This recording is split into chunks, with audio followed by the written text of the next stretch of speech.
অৰুণোদয় ৩ৰ উদ্দেশ্য হ'ল অৰুণোদয় ১ আৰু অৰুণোদয় ২ত আমি যিসকল হিতাধিকাৰীক দিছিলোঁ আৰু নতুনকৈ যি প্ৰত্যেক সমষ্টিতে কম বেছি পৰিমাণে ১০,০০০ হিতাধিকাৰী আমি নতুনকৈ দিম, এই গোটেইখিনিক আধাৰৰ লগত লিংকেজ কৰা।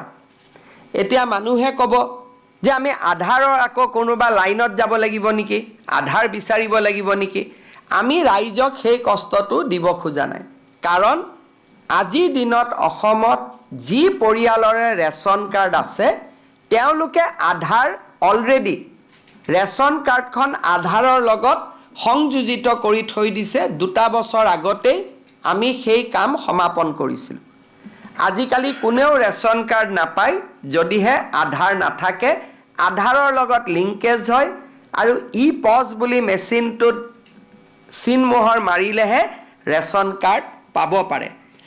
আৰু সেইকাৰণে আমি এইবাৰ অৰুণোদয় ৩ পইণ্ট আঁচনিটো ৰেচন কাৰ্ডৰ লগত আমি জড়িত কৰিব খুজিছোঁ। অৰ্থাৎ ৰেচন কাৰ্ডৰ নম্বৰ থাকিলেহে অৰুণোদয় পাব। কোনোবাই ক'ব পাৰে যে বাবা মোৰ ৰেচন কাৰ্ড নাই। সেইকাৰণে আজি আমি ১৯ লাখ লোকক নতুনকৈ ৰেচন কাৰ্ড দিয়াৰ আঁচনিখনো আৰম্ভ কৰিছোঁ। অৰ্থাৎ আজিৰ দিনটোত আমি ৰাজ্যজুৰি ১৯ লাখ পৰিয়ালক ১৯,৯২,১৬৭ জন ব্যক্তিক পৰিয়াল বুলি হিচাপ কৰিলে ৪ দি হৰণ কৰিব লাগিব, ৫ দি হৰণ কৰিব লাগিব, কিন্তু প্ৰায় ২০ লাখ ব্যক্তিক আজি আমি ৰেচন কাৰ্ড দিয়াৰো কাম হাতত ল'ম। আৰু এই ৰেচন কাৰ্ডখিনি দিয়াৰ পিছত অসমত ৰেচন কাৰ্ড পোৱা ব্যক্তিৰ সংখ্যাও প্ৰায় ২,৬০,০০,০০০লৈ বৃদ্ধি হ'ব। তাৰমানে ৰেচন কাৰ্ড নোহোৱা পৰিয়াল এতিয়া অসমত দুখীয়া পৰিয়াল খুব কমেই থাকিব। যিসকলে অৰুণোদয়ত আবেদন কৰিব কিন্তু মোৰ ৰেচন কাৰ্ড নাই, তেওঁলোকে প্ৰথমতে ৰেচন কাৰ্ডখন ল'ব। ৰেচন কাৰ্ডখন লোৱাৰ পিছতহে অৰুণোদয় ল'ব। কাৰণ অৰুণোদয় ল'বৰ কাৰণে ৰেচন কাৰ্ড লাগিবই। সেইকাৰণে আজি আমি অকল অৰুণোদয় ৩.০ আৰম্ভ কৰা নাই, ২০ লাখ লোকক ৰেচন কাৰ্ড দিয়াৰ আঁচনিও আজি আমি সমান্তৰালভাৱে আমি আৰম্ভ কৰিছোঁ।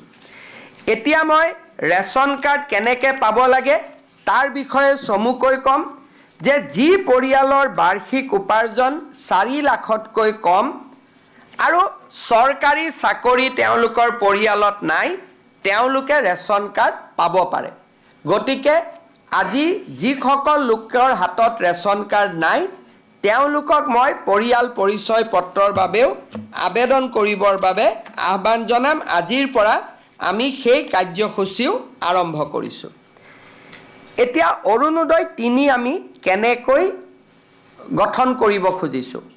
অৰুণোদয় ১ আৰু ২ত যোনে হিতাধিকাৰী আছিল তেওঁলোকেও অৰুণোদয় ৩ৰ বাবে নতুনকৈ আবেদন কৰিব লাগিব। আমি জিলাক কৈছোঁ যে ১ আৰু ২ত পাই থকা হিতাধিকাৰীক ৩টো ল'ব, কিন্তু যদি ৰেচন কাৰ্ডখন নাই নাপাব। যদি পৰিয়ালত চাকৰি হৈ গ'ল নাপাব। যদি আমাৰ ৪ চকীয়া ঘৰত বাহন হৈ গ'ল নতুনকৈ কিনিলোঁ তেতিয়া আমি নাপাম। এই বিষয়ে মই আপোনালোকক বুজাব খুজিছোঁ যে অৰুণোদয় ৩টো পাবৰ কাৰণে আমি কি কৰিব লাগিব। মই প্ৰথমতে কৈছিলোঁ যে ১০,০০০ কৰি আমি এটা সমষ্টিত অৰুণোদয় নতুন হিতাধিকাৰী দিম আৰু পুৰণা হিতাধিকাৰীখিনিও সংখ্যাটো থাকি যাব। তাৰমানে এতিয়া আমাৰ গোটেইখিনি যদি আমি হিচাপ কৰোঁ পুৰণা আৰু নতুন, টোটেল ৩৭,২০,০০০ পৰিয়ালে অৰুণোদয় আঁচনি লাভ কৰিব অৰুণোদয় ৩.০ নতুন আৰু পুৰণা মিলি। আৰু ইয়াক যদি আমি ১২৬ দি হৰণ কৰোঁ, কম বেছি পৰিমাণে ৩০,০০০ পৰিয়ালে প্ৰতি সমষ্টিতে অৰুণোদয় লাভ কৰিব। আমাৰ এখন জিলা পৰ্যায়ৰ কমিটি আছে, তেওঁলোকে জিলাত বহি যোন সমষ্টিত জনসংখ্যা বেছি তাত অৰুণোদয় বেছি দিব, যোন সমষ্টিত জনসংখ্যা কম তাত অৰুণোদয় কম দিব। মই কাৰ্বি আংলং জিলাৰ নতুন এটা সমষ্টি হৈছে, তাত আমাৰ সৰ্বমুঠ লোক আছে 90,000। আনহাতে আমাৰ অসমত আন কিছুমান সমষ্টি আছে যাৰ ভোটদাতা 3 লাখ। গতিকে 3 লাখ আৰু 80,000 দুইটাতে আমি এটা সামঞ্জস্য বহাব লাগিব আৰু সেইকাৰণে এভাৰেজ 30,000, কিন্তু কোনোবা সমষ্টিত 28,000, কোনোবা সমষ্টিত 32,000 লোকেও অৰুণোদয় পাব। জিলা পৰ্যায়ৰ কমিটিখনে এই টাৰ্গেট বিতৰণ কৰিব। ইয়াৰ পিছত জিলা সমিতিয়ে প্ৰত্যেকটো ভোট কেন্দ্ৰলৈ এই টাৰ্গেট বিতৰণ কৰিব। অৰ্থাৎ 30,000 জালুকবাৰী সমষ্টিত যদি অৰুণোদয়, মোৰ ভোটাৰ লিষ্টত ভোট গ্ৰহণ কেন্দ্ৰ আছে 200টা। এই 200টা ভোট গ্ৰহণ কেন্দ্ৰত জনসংখ্যা অনুসৰি আৰু দুখীয়া মানুহৰ পৰিৱেশ পৰিস্থিতি অধ্যয়ন কৰি প্ৰত্যেকটো বুথত সমান নহয় সমানুপাতিকভাৱে জিলা পৰ্যায়ৰ কমিটিয়ে প্ৰত্যেকটো বুথৰ বাবে অৰুণোদয় হিতাধিকাৰীৰ সংখ্যা আবণ্টন কৰিব। সমান নহয় বুলি মই কিয় ক'লোঁ? কোনোবা ভোট গ্ৰহণ কেন্দ্ৰত 300 ভোট থাকে, কোনোবা ভোট গ্ৰহণ কেন্দ্ৰত 1000 ভোট থাকে। সমানুপাতিকভাৱে তেওঁলোকে এই কোটা 30,000ৰ কোটা প্ৰত্যেকটো ভোট গ্ৰহণ কেন্দ্ৰলৈ তেওঁলোকে ভাগ কৰি দিব। ভাগ কৰি দিয়াৰ পিছত সিলেকশ্যনৰ এটা প্ৰক্ৰিয়া আৰম্ভ হ'ব। পঞ্চায়ত বৰ্তমান নাই কাৰণে আমি জিলা উপায়ুক্তক দায়িত্ব দিছোঁ যে আপোনালোকে গাঁও পঞ্চায়তৰ ছেক্ৰেটাৰী আৰু 4জন মনোনীত ব্যক্তিক লৈ গাঁও সভাখন পৰিচালনা কৰিব। এতিয়া অৰুণোদয় পাবৰ কাৰণে আমাৰ মানদণ্ড কি হ'ব? সকলোৱে আবেদন কৰিব। আমি কাক অৰুণোদয় দিম? প্ৰথম, অৰুণোদয় পাবৰ কাৰণে মোৰ এখন ৰেচন কাৰ্ড থাকিব লাগিব। যাৰ ৰেচন কাৰ্ড নাই সি ৰেচন কাৰ্ড বনাই ল'ব, কিন্তু ৰেচন কাৰ্ড থাকিবই লাগিব, যাতে লাহে লাহে আমি ৰেচন কাৰ্ডৰ লগত অৰুণোদয় আমি সামঞ্জস্য ৰাখিব পাৰোঁ। বিধানসভাটো প্ৰশ্ন কৰিলে আমি তেওঁৰ ডিটেইলছ দিব পাৰোঁ, কাৰণ ৰেচন কাৰ্ডত দেউতাক, মাক, এড্ৰেছ আৰু আধাৰৰ লগত ৰেচন কাৰ্ডখন জড়িত হৈ আছে। তাৰমানে অসমত অৰুণোদয় 3.0 ৰেচন কাৰ্ড, আধাৰ, অৰুণোদয় এটাই ডাটাবেছ হ'ব। আমি লগে লগে যোনে যি প্ৰশ্ন কৰে আমি লগে লগে উত্তৰ আমি দিব পাৰিম।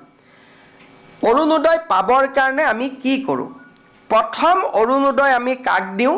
যে গাঁওখনত গোটেই মানুহ বহিলে মিটিং হ'ল যে আমাৰ গাঁৱত 100 অৰুণোদয় আহিছে, আমি কেনেকৈ বিতৰণ কৰিম?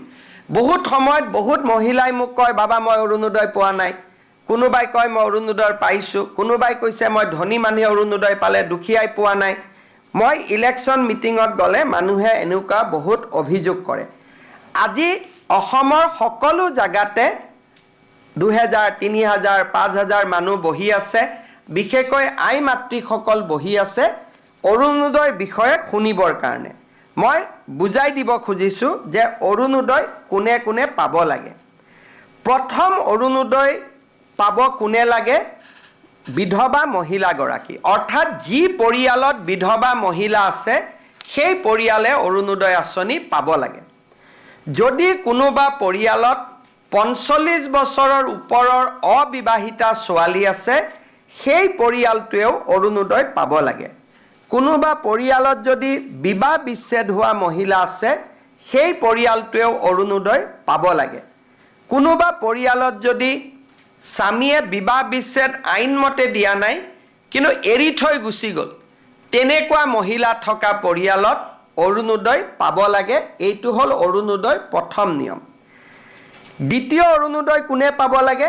কাৰোবাৰ ঘৰত যদি তৃতীয় লিংগৰ ব্যক্তি আছে, পুৰুষ আৰু মহিলাৰ পিছত আৰু এটা লিংগ থাকে উভয় লিংগ, উভয় লিংগ থকা পৰিয়ালতো অৰুণোদয় আমি দিব লাগে। তৃতীয়তে, যাৰ ঘৰত দিব্যাংগ ব্যক্তি আছে, কাৰণ পৰিয়ালটোৱে দিব্যাংগ ল'ৰা ছোৱালী এটাক চাবৰ কাৰণে খৰচ কৰিব লাগে, দিব্যাংগ ব্যক্তি থকা পৰিয়ালক আমি অৰুণোদয় দিব লাগে। তৃতীয়, চৰকাৰী বৃদ্ধাশ্ৰমত যিসকল আইতা থাকে সেই আইতাসকলক আমি অৰুণোদয় দিবই লাগে। তৃতীয়তে যাৰ ঘৰত এইডছৰ বেমাৰী আছে, থেলাছেমিয়া আছে, হিম'ফেলিয়া আছে, চেৰিবেল পালচি আছে, কুষ্ঠ ৰোগ আছে, অটিজিম আছে, এওঁলোকৰ পৰিয়ালতো আমি অৰুণোদয় দিব লাগে। কোনোবা মহিলা যদি ভিক্ষা কৰি জীৱন নিৰ্বাহ কৰে তেওঁলোককো ডিচিসকলে বিচাৰি উলিয়াই অৰুণোদয় দিব লাগে।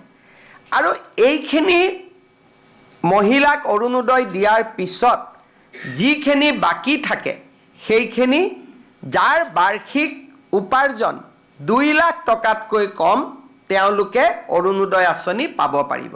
অৰ্থাৎ প্ৰথমতে বিধৱা, ডাইভোৰ্চ মহিলা, দিব্যাংগ ব্যক্তি থকা পৰিয়াল আৰু বেমাৰী ব্যক্তি থকা পৰিয়াল, HIV, থেলাছেমিয়া, হিম'ফেলিয়া আৰু ভিক্ষা কৰি খোৱা আই মাতৃসকলক আগত অৰুণোদয় দি যিখিনি বাছি ৰ'ব সেইখিনি আমি দুখীয়া পৰিয়ালক অৰুণোদয় দিম 2 লাখ টকাতকৈ যাৰ আৰ্থিক উপাৰ্জন কম। ৰেচন কাৰ্ডৰ ক্ষেত্ৰত আমি 4 লাখ টকাৰ মৰ্যাদা ৰাখিছোঁ যে 4 লাখ টকা বাৰ্ষিক উপাৰ্জন হ'লেও ৰেচন কাৰ্ড পাব, কিন্তু অৰুণোদয় 2 লাখ টকা বাৰ্ষিক উপাৰ্জন হ'লে অৰুণোদয় পাব, তাতকৈ বেছি টকা উপাৰ্জন কৰা পৰিয়ালে অৰুণোদয় নাপায়। ৰেচন কাৰ্ডৰ ক্ষেত্ৰতো আমি এটা নিয়ম কৰিছোঁ যে 2 লাখৰ তলৰ পৰিয়ালক প্ৰথমতে ৰেচন কাৰ্ড দিহে বাকী থকা ৰৈ যায়, তেতিয়াহে আমি 4 লাখলৈকে যাম, নহ'লে আমাৰ মানদণ্ড 2 লাখ টকাতে সীমাবদ্ধ হ'ব। এতিয়া অৰুণোদয় কোনে কোনে নাপাব এই বিষয়েও আমি জনাটো উচিত। আমাৰ মন্ত্ৰী, বিধায়ক, প্ৰাক্তন মন্ত্ৰী, প্ৰাক্তন বিধায়ক এওঁলোকৰ পৰিয়ালে অৰুণোদয় নাপায়। পঞ্চায়তী ৰাজৰ বৰ্তমানৰ সদস্য বা কোনোবাই যদি মেম্বাৰ অহা ইলেকশ্যনত জিকে বা প্ৰেচিডেণ্ট ছেক্ৰেটাৰী জিকে তেওঁলোকে নিজৰ নাম অৰুণোদয়ৰ পৰা বাদ দিব লাগিব। আজিৰ দিনত পঞ্চায়ত নাই, সকলোৱে ল'ব পাৰিব, কিন্তু যদি তেওঁলোকে ভৱিষ্যতে পঞ্চায়তত মেম্বাৰ, সদস্য, প্ৰেচিডেণ্ট হয় অৰুণোদয় আজি ল'লেও তেতিয়া তেওঁলোকে অৰুণোদয়টোৰ পৰা নিজৰ নাম গুচাব লাগিব। যিসকলে মেম্বাৰ, প্ৰেচিডেণ্ট হ'ম বুলি ভাবি থৈছে তেওঁলোকে এই পইণ্টটো মনত ৰাখিব। চৰকাৰী চাকৰিয়াল, পেছাদাৰী ব্যক্তি, শিক্ষক, পেঞ্চনাৰ আন কোনেও অৰুণোদয় নাপাব। আনকি অংগনবাদী কৰ্মী, আশা ৱৰ্কাৰেও অংগনবাদী আমাৰ অৰুণোদয় নাপাব। তেওঁলোকৰ কাৰণে আমি বেলেগকৈ চিন্তা চৰ্চা কৰি আছোঁ, কিন্তু অৰুণোদয় আঁচনিত চৰকাৰৰ পৰা উপাৰ্জন কৰা ব্যক্তিয়ে লাগিলে 1 টকা উপাৰ্জন কৰক, লাগিলে 1 লাখ টকা উপাৰ্জন কৰক, তেওঁলোকে অৰুণোদয় নাপাব। এইটো হ'ল অৰুণোদয় নিয়ম। ঠিকাদাৰে অৰুণোদয় নাপাব। আৰু অৰুণোদয় আমাৰ যাৰ ঘৰত 4 চকীয়া বাহন আছে, 15 বিঘাতকৈ বেছি মাটি আছে, এই ধৰণৰ কেইবাটাও নিয়ম কৰা আছে যোনে অৰুণোদয় আঁচনি নাপাব। অৰ্থাৎ আমাৰ লক্ষ্য হ'ল যাতে গাঁৱৰ আৰু চহৰৰ আটাইতকৈ দুখীয়া দৰিদ্ৰ মানুহখিনিহে, পৰিয়ালখিনিহে অৰুণোদয় আঁচনি পাব পাৰে। শ্ৰদ্ধাৰ উপস্থিত ভদ্ৰমণ্ডলী, এই অৰুণোদয় আঁচনিখন ৰূপায়ণৰ বাবে আমি নিৰ্দিষ্ট দিনো আমি ঠিক কৰি দিছোঁ।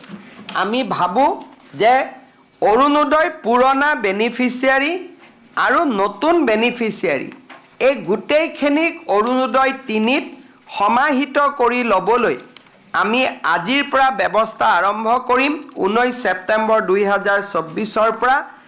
আৰু আমাৰ লক্ষ্য যে আমি জানুৱাৰী মাহলৈ এই গোটেই selection, form fill up, affidavit এই গোটেই কামখিনি আমি সমাপন কৰিব পাৰিম। এতিয়া কোনোবাই প্ৰশ্ন কৰিব যে জানুৱাৰীত অৰুণোদয় 3 আহিব, তেতিয়ালৈকে বৰ্তমানৰ হিতাধিকাৰীসকলে অৰুণোদয় পাই থাকিবনে নাই? যেতিয়ালৈকে নতুন অৰুণোদয় তালিকা নাহে তেতিয়ালৈকে পুৰণা হিতাধিকাৰীসকলে অৰুণোদয় পাই থাকিব, তাত কোনো চিন্তা নাই। কিন্তু পুৰণা হিতাধিকাৰীসকলেও নতুন অৰুণোদয় পাবলৈ নতুনকৈ আবেদন পত্ৰ কৰিব লাগিব, কাৰণ অৰুণোদয় 3 কমপ্লিটলি নতুন হ'ব। প্ৰত্যেক সমষ্টিত আগতে 20,000 পৰিয়ালে অৰুণোদয় পাই আছিল এতিয়া আৰু 10,000 পৰিয়ালে পাব ৰাজ্যখনত 12,60,000 নতুন অৰুণোদয় হিতাধিকাৰী জড়িত হ'ব